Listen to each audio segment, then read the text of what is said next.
When you take money out of the TSP, does it increase your taxes? Well, if you've ever wondered that or anything about your TSP, then stay tuned for this episode of the FERS Federal Fact Check.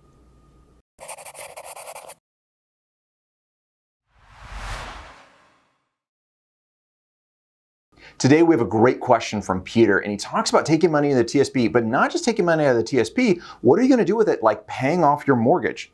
So, question from Peter. At age 59 and a half, I would like to use a TSP one-time withdrawal to pay off my mortgage, then eventually transfer the balance to an IRA when I retire at 62.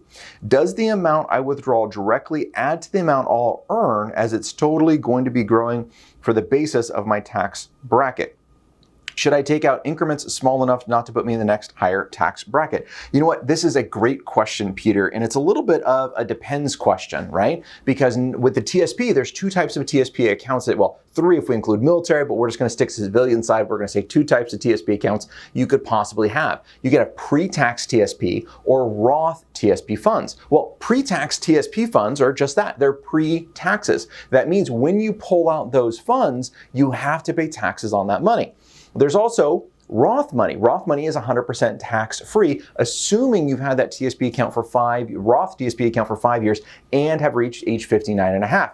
In your example, you've reached age 59 and a half, which is great, but then now it's the 5-year question. So let's assume all of your money, more than likely, majority of it anyways right now, is going to be in that pre-tax bucket.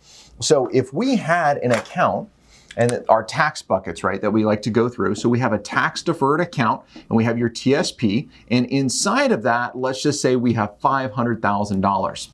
Your question is, if you go to pull out $100,000 out of that account, what happens to that money? Should you use it to pay off your house? That's a great question. So keep in mind with our tax brackets, our first bucket is called ordinary income. If you're retired, you're getting a 1099-R, whether that's from your FERS or your CSRS retirement. That's your federal pension income coming in. Social Security is subject to ordinary income tax. Dividends and interest are all subject to ordinary income tax. So it's a lot of things that add to that. So if we have our tax deferred bucket over here, which is where our TSP lives, and you want to pull $100,000 out, where's the first place it's going to go? It's going to go to our ordinary income bucket. We're deferring taxes to later, and later is when you decide to make that withdrawal, and you're going to pull funds out, and you're going to pay taxes at the highest possible rate.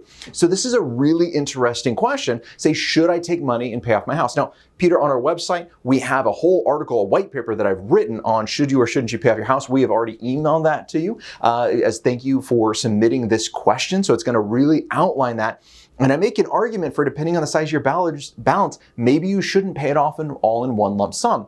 Let's just say, for example, you're in a 24% tax bracket, but all of a sudden you're going to pull out a bunch of money, and maybe it's going to bump you into a 30% tax bracket by pulling out that extra $100,000. That's a lot of extra taxes you're going to have to pay versus what's the mortgage interest rate? All of a sudden you went from a 6% rate, you went from a 24% rate to a 30% tax rate. Right? So that's a 6% increase in taxes. So you have a 6% increase on this $100,000. What's your mortgage interest? I don't know, 2.5%, maybe 3.25% right now. Mortgage rates are really low, which is great. So if you had a choice and you had to pay either 2.5% or 3% or 6%, and you had to pay that, which one would you choose? All right, well, more than likely, we're going to choose this one, right? We want to pay less if we have to. So that's kind of something you want to think about when we're paying the house off. It's not just about the house payment. Yes, that's absolutely the case. But if it's going to increase my taxes from a 24% bracket to a 30% tax bracket, that's a huge increase. Where's that money going to come from? The other thing you might want to think about is if we have good planning in retirement, could we actually lower our tax bracket in retirement where we're actually down into maybe a 12% tax bracket, and then maybe that's when we start pulling money out, and maybe we only pull out $25,000 at a time or a smaller dollar amount. Now all of a sudden you've gone from a 30% tax bracket right here, you're down to a 12% tax bracket. Okay, great.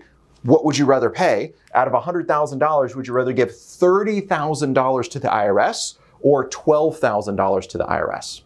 Well, $12,000, right? The less money we got to pay in taxes is generally better planning. So these are some things you really should be thinking about. So what I would do for my client, is I would run the math. I would do a tax projection that shows both scenarios. This is great. If we did it today, what's the difference? Or if we spread this out into retirement, what's the difference? So look at that white paper that we go through and really outline this. Now, this is a really important aspect of tax planning and retirement. Now, we do this as financial advisors. Peter, thank you so much for your question. Now, if you have questions about your federal benefits, about taxes and planning, then go ahead and submit them to us. Leave them in the comments below, and you may be featured in the next FERS Federal Fact Check. Until next time, happy planning.